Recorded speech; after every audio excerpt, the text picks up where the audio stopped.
Bismillahirrahmanirrahim. Alhamdulillahi rabbil alamin.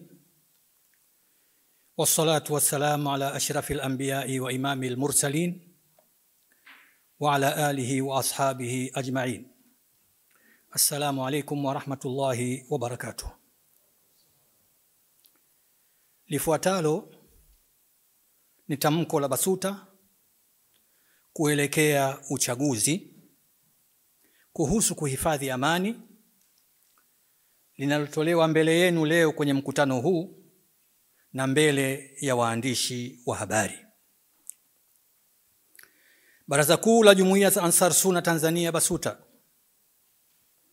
likiwa ni taasisi ya dini inayojikita katika kuhimiza amani, maadili mema na mshikamano wa kitaifa, leo mwezi 19 Rabiul Akhir mwaka 1447 Hijria, sawa na tarehe 11 mwezi wa 10 2025, linatoa tamko hili maalum kuelekea uchaguzi mkuu unaotarajiwa kufanyika hivi karibuni.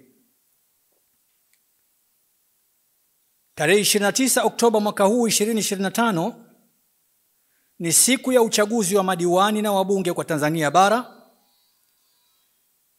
lakini madiwani, wawakilishi na rais wa Zanzibar kwa Tanzania visiwani. Kwa Tanzania nzima pia kuna uchaguzi wa rais wa Jamhuri ya Muungano wa Tanzania, naye atapigiwa kura.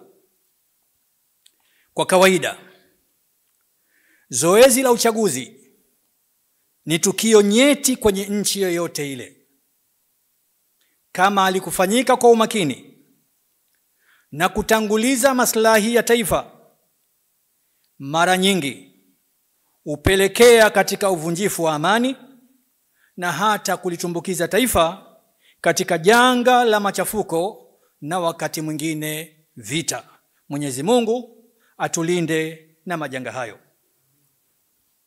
BASUTA inawahimiza wananchi wote kushiriki kikamilifu katika zoezi la kupiga kura kwa amani, kurejea nyumbani kwa utulivu na kusubiri matokeo kwa subira, bila jazba wala mihemko isiyo na lazima. Ni muhimu tukatambua kuwa kuna maisha kabla, wakati na baada ya uchaguzi. Kwa msingi huo, kuilinda amani ni jukumu la kila raia kwa ajili ya mustakabali wa taifa letu na vizazi vijavyo. BASUTA inawakumbusha wananchi kwamba iwapo kutatokea mtu yoyote kutoridhika kuhusu hatua yoyote ya mchakato wa uchaguzi, iwe ni kuhusu kazi ya tume, vyama vya siasa au matokeo yatakapotangazwa, basi mlango wa sheria uko wazi. Mtu huyo ana haki ya kikatiba ya kuwasilisha malalamiko yake kwenye vyombo husika vya sheria na si kujiingiza katika vitendo vya uchochevu na uvunjifu wa amani. Aidha, BASUTA inapinga vikali tabia inayoanza kushika kasi ya matumizi mabaya ya uhuru wa mawazo na kujieleza, na hasa kupitia mitandao ya kijamii, ambapo baadhi ya watu wanatumia majukwaa hayo kusambaza propaganda za kichochezi, kuhamasisha maandamano haramu, kuzua taharuki na kuhatarisha mshikamano wa kitaifa.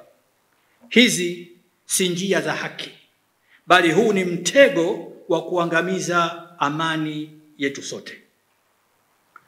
Tukumbuke kauli ya Mtume Muhammad sallallahu alaihi wasallam alivyosema, kama ilivyoripotiwa na Imam Muslim kutoka kwa sahaba Jabir, Allah amuye radhi. Anasema, hakika shetani amekata tamaa ya kuabudiwa na wanaoswali kwenye ghuba ya Waarabu, lakini ameweka juhudi zake katika kuwachonganisha wao kwa wao. Ujumbe huu ni onyo na mazingatio kwa jamii kwamba shetani hatatumia tena njia ile ya ibada kuwapoteza watu wa dini, bali atatumia njia za propaganda, uongo, mabishano, uchochezi, matusi, chuki, migawanyiko na fitna, hasa katika nyakati nyeti kama hizi. BASUSA inasisitiza kwamba amani yetu haipaswi kufananishwa na kichwa cha mwehu kisichojali wala kuelewa. Amani ni hazina adhimu inayopaswa kulindwa kwa nguvu zote. Uislamu umetufundisha na kututahadharisha kuwa sumu haionjwi, na suala la kuamrisha mema na kukataza maovu ni wajibu wa kijamii unaolenga kutuokoa sote, watawala na watawaliwa. Mtume Muhammad sallallahu alaihi wasallam alitoa mfano mzito katika hadithi ya jahazi. Mtume sallallahu alaihi wasallam anasema, mfano wa watu waliomo kwenye jahazi, baadhi yao wako juu na wengine wapo chini. Wale wa chini walipohitaji maji walipaswa kupita juu, na hilo likawa kero kwa waliokuwa juu. Wakawaza walio chini kutoboa chini ya jahazi ili wapate maji moja kwa moja. Mtume anasema, wakiachwa wote watazama, na wakizuiwa wote watanusurika. Hadithi hii inaelekeza wajibu wa kushughulikia maovu mapema kabla hayajawaangamiza wote. Na kama walivyoeleza baadhi ya wanazuoni kama Al-Muhallab, Allah amrehemu, iwapo jamii itaunyamazia uovu wa wachache, basi adhabu yake itawaumiza wote. Kwa msingi huu, BASUTA inatoa wito kwa viongozi wa dini, wanasiasa, vijana na wananchi kwa ujumla kuhakikisha wanakuwa walinzi wa amani na si wachochezi wa migogoro. Tusikubali makundi ya watu wachache kulivuruga jahazi letu la taifa. Tuchague amani, tukatae chuki, tukemee fitna na tusimamie haki kwa njia halali. Lakini mwisho tukumbuke, ikiwa tutanyamaza mbele ya uovu, basi madhara yake hayataishia kwa wakosaji tu, bali jamii nzima itaumia. Kwa ujumbe huu, tunamuomba Mwenyezi Mungu Subhanahu wa Ta'ala atujalie tuwe miongoni mwa watu tunaosema maneno na kuyasikiliza kisha tukayafuata kwa vitendo. Wabillahi tawfiq.